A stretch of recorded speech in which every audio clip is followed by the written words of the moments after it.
To our humble invitation, Superintendent Sir Amador P. Garcia Sr. To our dynamic public schools district supervisor, Ma'am Fernandina B. Lagundino. To our supporting principal 1 of Sagap Elementary School, Ma'am Shirley W. Galera.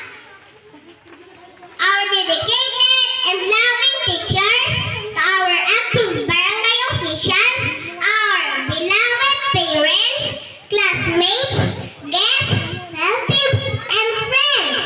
Good morning! It is my utmost joy and pride that you are here with us today in our moving up exercise. We are happy for this big milestone in our life. For today is the day of celebration, recognition of our accomplishments and successes. Finally, we have reached our initial goal. May the Almighty God send His Holy Spirit upon us always.